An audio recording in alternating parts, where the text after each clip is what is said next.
BEd second year course 9 मापन के प्रकार। फर्स्ट वीडियो हम डाल दिए कि मापन होता क्या है। ये सेकंड पार्ट है। मापन के प्रकार होते हैं। मापन के 3 प्रकार होते हैं। मानसिक या सामान्यकृत मापन, भौतिक या निरपेक्ष मापन, स्वमापन। खुद से माप लेना, किसी चीज को पता कर लेते हैं। चलिए वन बाय वन करके हम लोग क्या क्या डिस्कस करते हैं। ये पूछा हुआ क्वेश्चन है बिहार यूनिवर्सिटी का, मगध यूनिवर्सिटी का, अलग अलग यूनिवर्सिटी में पूछा जाता है। यूनिट 9 का ये क्वेश्चन है सेकेंड ईयर का, कि मापन क्या है। वो फर्स्ट वीडियो में हम डाल चुके हैं। सेकंड में है कि मापन कितने प्रकार के होते हैं, विश्लेषण करें। मापन के ये 3 प्रकार होते हैं, एक एक करके चल हम लोग करते हैं बात। मापन मानसिक या सामान्यकृत मापन फर्स्ट है। मानसिक या सामान्यकृत मापन का तात्पर्य उन मानक से होता है जिनके द्वारा व्यक्ति की मानसिक गुणों, आदत तथा मनोवृत्ति को मापन किया जाता है। मतलब व्यक्ति को कुछ लंबे समय तक हम लोग क्या करते हैं, ऑब्जर्व करते हैं, उसका मानसिक गुण क्या है, उसका बिहेवियर क्या है, नेचर क्या है, मनोवृत्ति मतलब मेंटलिटी क्या होता है, वो किस तरह से वर्क करता है, क्या उसका आदत है, उसको हम लोग क्या करते हैं, ऑब्जर्व करते हैं। सामान्यतः शिक्षा मनोवैज्ञानिक के क्षेत्र में प्रयोग किए जाने वाले परीक्षणों में सामान्यकृत मापन का प्रयोग होता है, क्योंकि उनके प्राप्त मानक प्रायः मानकीय होता है, इसलिए उन्हें मानकीय मापन भी कहते हैं।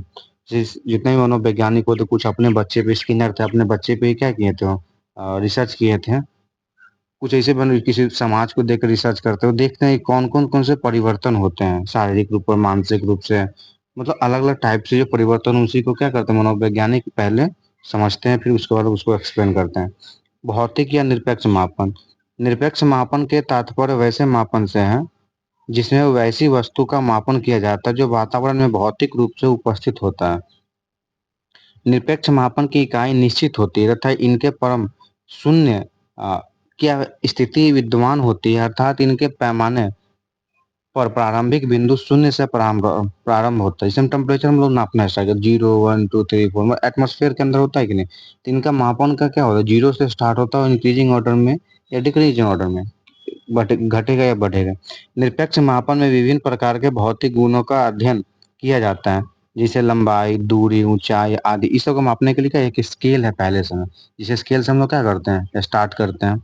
निरपेक्ष मापन की प्रकृति निरपेक्ष होती है तथा ऐसे मापन में परिशुद्धता अधिक रहती है। यह मापन के प्रत्यक्ष होता है, यह इनके द्वारा किसी वस्तु को पूर्णतः मापन संभव है।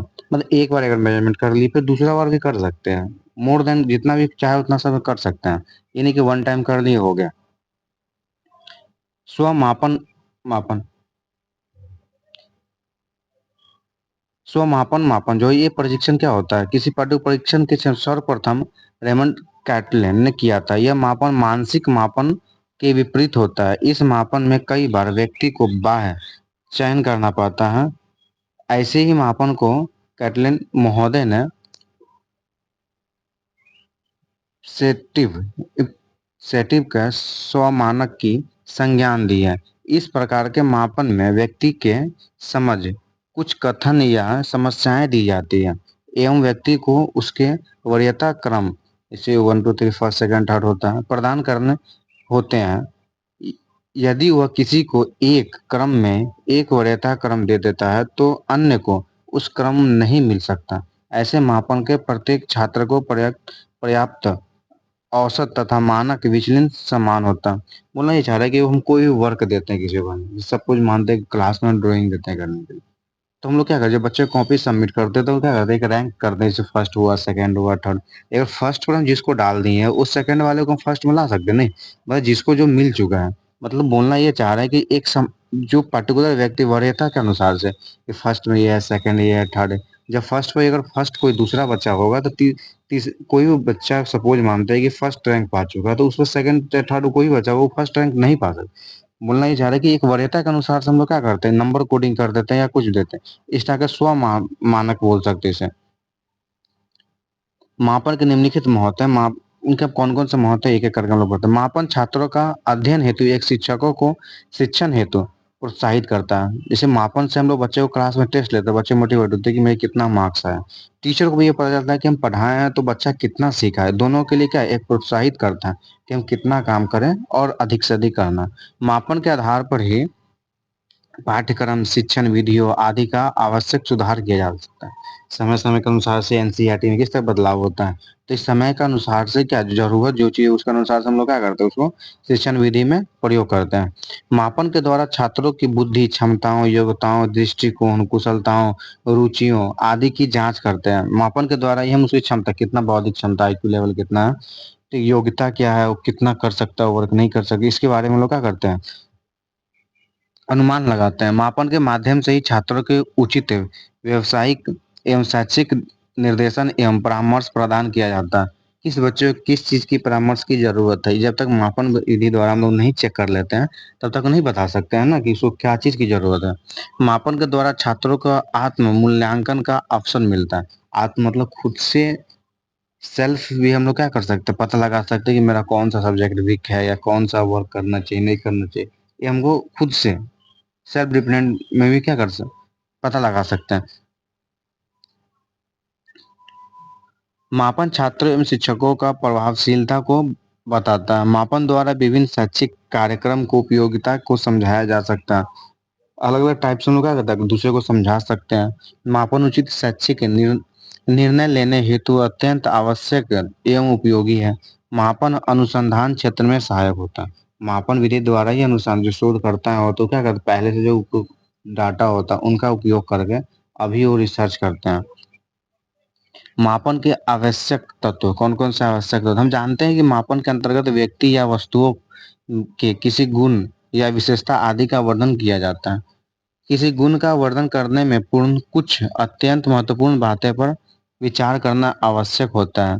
वास्तव में मापन प्रक्रिया के 3 आवश्यक तत्व होते हैं। गुण की व्याख्या करना, मापनकर्ता के समझ यह पूर्णरूपेण स्पष्ट होना चाहिए कि जिस गुण का मापन उसे करना उस गुण का अभिप्राय है। गुणों की पहचान एवं व्याख्या करना, उसका कोई भी गुण है उस गुण को पता करना और उसको क्या करना व्याख्या करना। गुणों की पहचान में व्याख्या कर किसी भी वस्तु या व्यक्ति के मापन करने से पूर्व सर्वप्रथम उनके गुणों की पहचान कर उनकी व्याख्या की जाती है, क्योंकि मापन के अंतर्गत व्यक्ति या वस्तु को संपूर्ण व्यवहार का अध्ययन न करके उनके केवल कुछ ही गुणों का मापन किया जाता है। जैसे मेज या कमरे की लंबाई, शरीर का तापमान हो या बालक की बुद्धि हो, ये पता करने के लिए कुछ एक फिर जिस पर्टिकुलर टॉपिक पर हमको क्या करना है, रिसर्च करना है, उसके बारे में हमको पता लगाते हैं कि मानसिक इसका कितना संतुलन है। तो कुछ ऐसा चीज़ हम आईक्यू कितना कुछ क्वेश्चन देंगे, तो इससे हमको शारीरिक तो नहीं पता चलेगा, मानसिक पता चलेगा। शारीरिक पता करना है, बुखार पता लगाना है, तो उसके थर्मामीटर का यूज़ करेंगे, तो इससे मानसिक हमको नहीं पता चल पाएगा। तो किसी एक क्षेत्र में ही हम लोग क्या कर सकते हैं, वो बेहतर पता लगा सकते हैं उसको। गुणों की कार्यकारी परिभाषा मापन मापन किए जाने वाले गुणों की आवश्यकता करने के लिए उपयुक्त मापन कार्य का दूसरा सोपान गुण की कार्यकारी परिभाषा तौर पर करने का कार्य प्रारंभ होता है। वास्तव में कार्यकारी परिभाषा में उपयुक्त सक्रिय ही गुणों की व्याख्या को प्रत्यक्ष या स्थल रूप से अभिव्यक्त करता है। सेकंड है गुणों की इकाइयों के रूप में व्यक्त करना। मापन इकाई मतलब जैसे हम लोग के डिस्टेंस को मेजरमेंट करते बोलते हैं केजी में है। डिस्टेंस को किलोमीटर बोलते हैं, मीटर बोलते हैं और सेंटीमीटर बोलते हैं। किसी वस्तु को हम लोग केजी बोलते हैं, क्या है मेरा इकाई है, जिसे हम लोग को लास्ट में यूनिट के लास्ट में क्या करते हैं लगाते हैं। इससे ये पता चलता है कि डिस्टेंस है या लेंथ है या कोई भी क्वांटिटी जो फिजिकल क्वांटिटी है जिसको हम लोग मेजरमेंट करने के लिए हम लोग क्या करते हैं टूल्स का यूज करते हैं।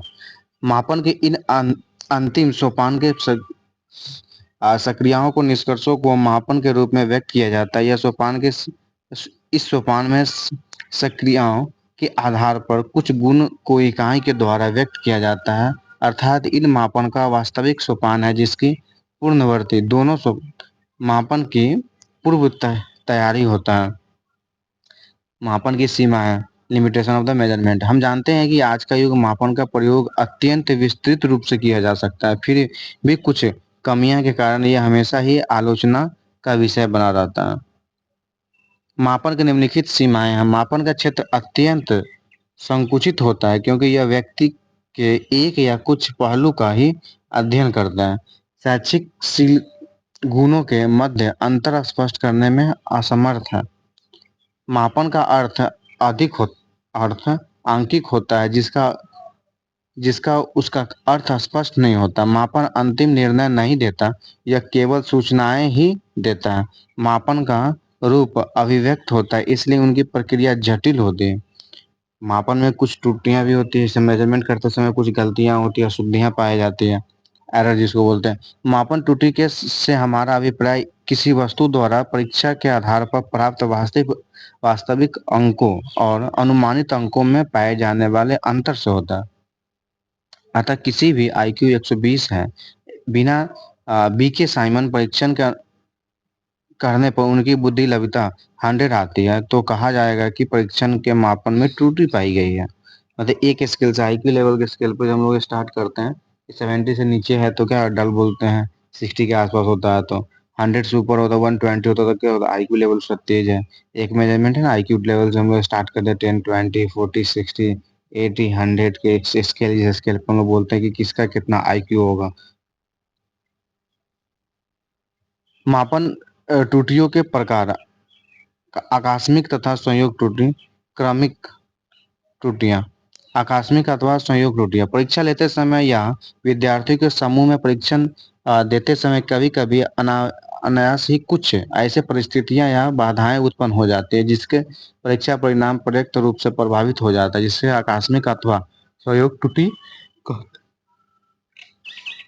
संयोग त्रुटि कहते हैं। ये त्रुटियां तीन प्रकार की होती है। परीक्षण केंद्रित त्रुटि होती है। परीक्षण केंद्रित त्रुटि के अंतर्गत ये सब त्रुटियां आती है जो परीक्षण संबंधित परिस्थितियों के कारण उत्पन्न होती है। जैसे परीक्षण केंद्रित त्रुटि कहते हैं, जिसे हम परीक्षण केंद्रित त्रुटि कहते हैं।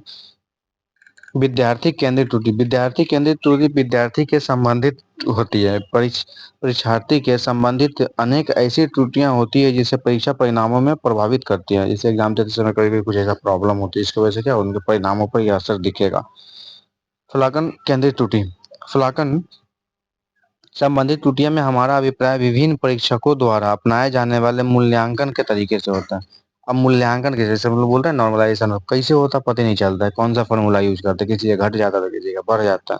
ये अलग टाइप का जिसका मापन ही हम नहीं कर सकते। जैसे सपोज बीएड परीक्षा का परिणाम, परीक्षा का स्वरूप निबंधात्मक है। ऐसी स्थिति में परीक्षक को मूल्यांकन करते समय अपनी आत्मनिष्ठा या मनमानी करने का पर्याप्त अवसर मिल जाए। सपोज बोल रहा है कि कॉपी में कोई बच्चा लिखा है और लिखा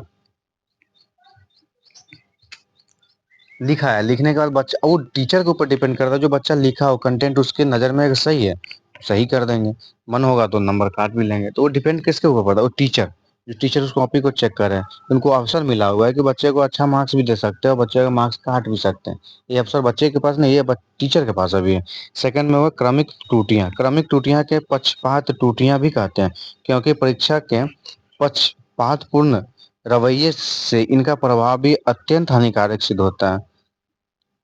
मतलब कभी कभी क्या होता है कि कुछ इस कारणवश होता है जिसका पता नहीं लगा पाते हैं हम लोग कि कौन सी त्रुटियां हैं, जिसके कारण ये परिणाम, जो परीक्षा का परिणाम आया है, इतना खराब है।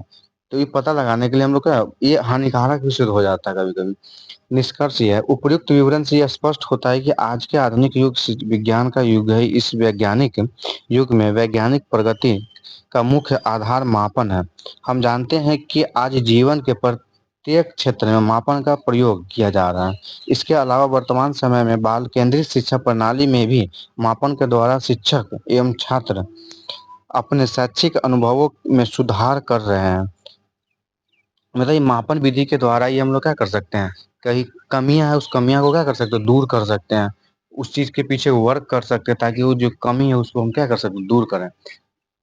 ये मापन के फर्स्ट वीडियो में था कि मापन क्या है। सेकंड में मापन के प्रकार है, तीन प्रकार है, जो हम एक एक करके हम लोग एक्सप्लेन किए हैं, बातचीत किए हैं। जो मानसिक है, भौतिक हुआ, स्व मापन हुआ। ये मापन टॉपिक समाप्त होता है। इसके रिलेटिव अगर क्वेश्चन पूछता है तो यही क्वेश्चन है कि मापन से आप क्या समझते हैं, मापन कितने प्रकार के होते हैं।